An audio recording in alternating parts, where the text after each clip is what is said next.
On ne possède rien. Même vos enfants ne sont pas à vous. Si vous pensez que je mens, même votre femme n'est pas à vous.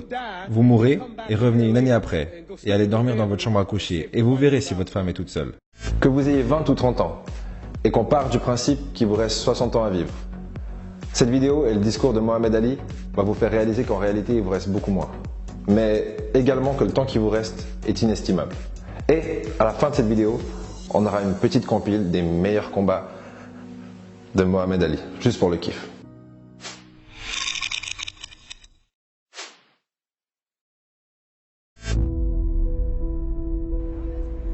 J'aimerais savoir, qu'allez-vous faire une fois que vous aurez pris votre retraite en tant que boxeur? I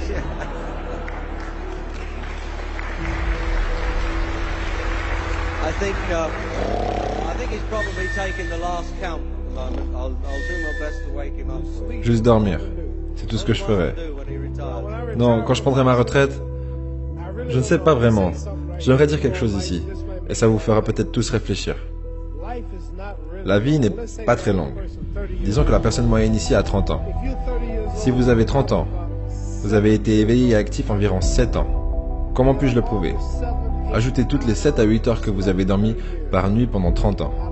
De ces 30 ans, la nuit dernière, quand vous êtes allé au lit, et vous vous êtes réveillé ce matin, vous ne vous souvenez de rien. Donc vous avez été inconscient pendant environ 8 ans sur ces 30 ans. Vous avez dormi environ 8 ans, ok? Combien de déplacements avez-vous fait depuis la station télévisée, à la maison, vers un autre pays, vers une autre ville, à l'école, à l'église? Vous avez probablement passé 2 ans à faire des allers-retours pour aller là où vous vouliez aller. Donc il y a 8 années de sommeil, 2 ans de déplacement. Et il y a 30 ans de votre vie avant que vous accomplissiez quoi que ce soit. Combien de temps vous restez à l'école aux États-Unis? L'école depuis le premier niveau jusqu'au 12e niveau. Est-ce que c'est la même chose ici? 6 heures par jour? 6 heures par jour pendant 12 ans. Au total, vous avez été assis dans cette classe pendant 3 années sans bouger. Du coup, 2 ans de déplacement, 8 ans de sommeil, 3 ans de voyage. Combien de films êtes-vous allé voir? Combien de combats êtes-vous allé voir? Combien de divertissements? Combien de temps au cinéma?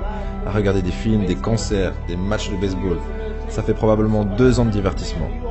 Donc, d'ici le moment où... Ne vous perdez pas, vous allez voir ce que je veux dire. Donc, d'ici le moment où vous aurez des enfants, d'ici le moment où vous aurez éduqué vos enfants, d'ici le moment où vous aurez payé votre maison, vous arriverez à vos 60 ans.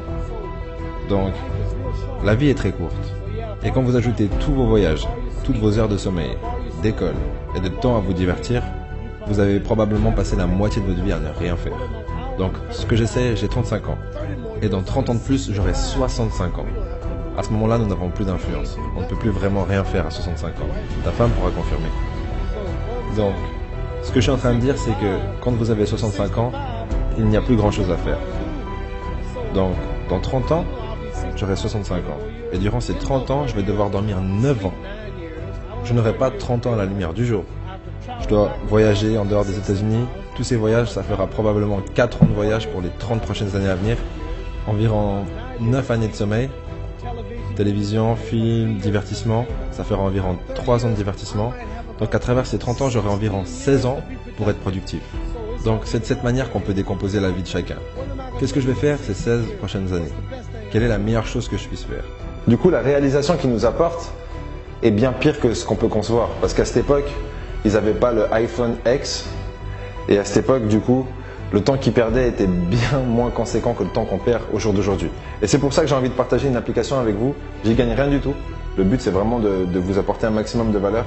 L'application s'appelle Moment, M-O-M-E-N-T. Et cette application vous aide en fait à traquer combien de temps vous passez sur votre téléphone et sur différentes applications. Et l'idée, ça va être de réaliser en fin de compte combien d'heures, mais d'années en fin de compte dans votre vie, vous sacrifiez inconsciemment en train d'être perdu en fin de compte sur la toile, sur les murs, etc. Et après, ce sera la question qui va suivre, c'est est-ce que vous voulez récupérer ces heures et en faire quelque chose de constructif? Si ce n'est pas le cas, je vous invite à continuer à regarder ces vidéos, vous promener sur Instagram et compagnie. Mais pour ceux qui veulent vraiment faire quelque chose, ces heures, en fait, c'est un cadeau lorsque vous vous rendez compte qu'elles vous sont volées un peu inconsciemment. Posséder de l'immobilier, faire du business, apprendre aux autres boxeurs, m'aidera pas à aller au paradis. Combien parmi vous croyez qu'il y a un être suprême? Qui croit qu'il y a un Dieu? Qui croit qu'il y a un pouvoir qui a créé le soleil, la lune et les étoiles? Combien parmi vous ne croyez pas que tout ça est arrivé comme ça? Quelqu'un de plus intelligent a créé ça. Combien parmi vous croyez qu'il y a un Dieu? Combien parmi vous croyez qu'il n'y a pas de Dieu? Ok. Qu'il n'y a pas de Dieu. Si je vous disais, pour ceux qui ne croient pas en Dieu, si je vous disais que ce verre est apparu de lui-même, il s'est créé lui-même, aucun homme n'a fait ce verre, est-ce que tu le croirais? Est-ce que tu croirais que ce truc s'est fait lui-même? Non, quand je vous dis ça, vous n'y croyez pas, n'est-ce pas? Somebody's doubting it, yes. I'm giving you the Non, answer that elle n'y croit pas non plus. Si je vous disais que ce plateau télé est apparu de lui-même en existence, et qu'aucun homme ne l'a fait, vous diriez que Mohamed Ali est un fou. Donc ce verre ne peut pas se créer lui-même. Si je vous disais que vos habits que vous portez se sont cousus eux-mêmes, personne ne les a créés, ces habits se sont créés eux-mêmes, vous ne me croirez pas. Mais si vos habits n'ont pas pu se faire seuls, si le verre n'a pas pu se faire seul, si ce building n'a pas pu se faire tout seul, comment est-ce que la Lune est apparue là-haut? Comment est-ce que les étoiles, Jupiter, Neptune et Mars, et le Soleil, comment est-ce que la nature, comment tout ça est apparu si personne de plus intelligent ne l'a planifié? Donc ce que je veux dire c'est que je crois qu'on sera jugé. Est-ce qu'un homme comme Hitler peut tuer tous les juifs et s'en sortir comme ça? Quelqu'un le punira. Si ce n'est pas maintenant, ça sera quand il meurt, en enfer pour l'éternité. Donc ce que je vais faire quand j'aurai fini la boxe, ça sera de me préparer pour rencontrer Dieu. Parce que mon avion pourrait très bien exploser. Est-ce que les avions n'explosent pas par ici des fois? Est-ce que les gens ne meurent pas tous les jours? Ok, c'est une chose effrayante de penser que j'irai en enfer pour brûler pour l'éternité. Donc, qu'est-ce que je vais faire? Je prends tout ce temps pour répondre à une question simple parce que vous me posez une question et je ne peux pas juste répondre comme ça. Quand j'aurai fini ma carrière dans la boxe, je ferai tout ce que je peux pour aider les gens.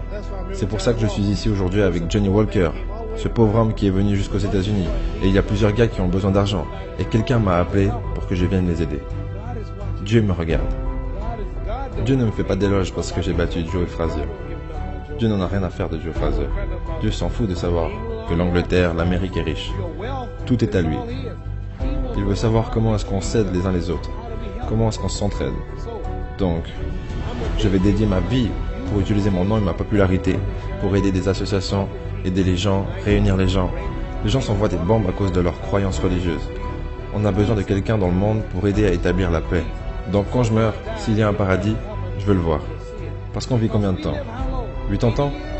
Les probabilités sont que certaines personnes dans cette pièce seront mortes dans les 20 ans qui viennent. Certains d'entre vous seront morts dans les 50 ans qui viennent, d'autres dans les 30 ans, 60 ans et d'autres dans 70 ans qui viennent. On va tous bientôt mourir.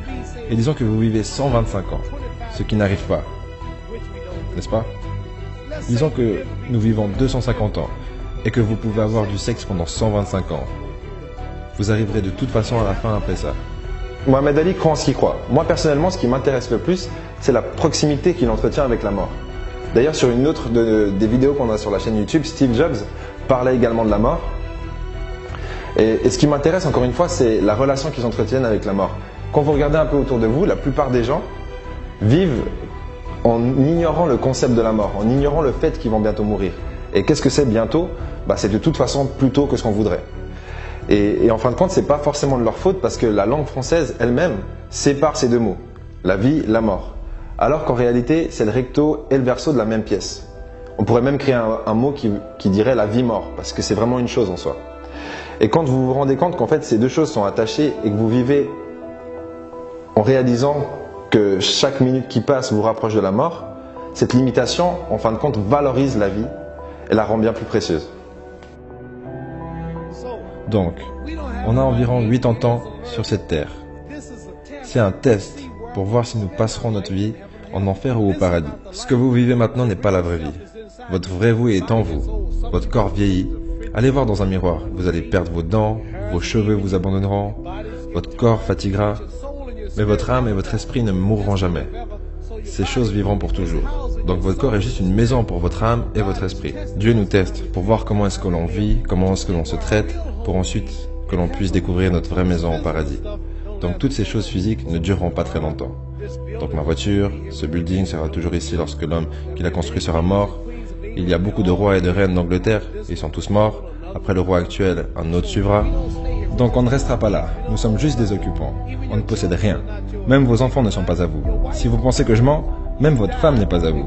Vous mourrez et revenez une année après et allez dormir dans votre chambre à coucher et vous verrez si votre femme est toute seule. Vous ne possédez pas votre femme. J'ai divorcé. Vous avez peut-être entendu parler de ça. Et mes 4 enfants appellent un autre homme papa maintenant. Ils ne me voient plus maintenant. Vous ne possédez pas vos enfants. Vous ne possédez pas votre famille. Donc qu'est-ce que je suis en train de dire? La chose la plus importante dans la vie, c'est qu'est-ce qui va se passer quand vous mourrez? Irez-vous en enfer ou au paradis pour l'éternité? À quel point est-ce que l'éternité c'est long? Imaginons, prenons le désert du Sahara. Il y a beaucoup de sable dans le désert du Sahara, n'est-ce pas? Maintenant, imaginez qu'un grain de sable représente 1000 ans. Et que quand vous êtes en enfer en train de brûler, après votre mort, vous brûlerez pour toujours et sans fin. Combien de temps ça veut dire? Pour vous donner une idée, si on revient sur ce désert, je vous ai dit d'attendre 1000 ans.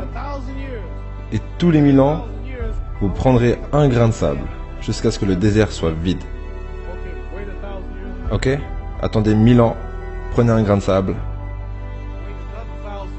Attendez 1000 ans de plus, avant de prendre le prochain grain de sable. Continuez à faire ça jusqu'à ce que le désert soit totalement vide. Je veux dire, les États-Unis n'ont que 200 ans. Il y a donc 800 ans de plus avant le prochain millier.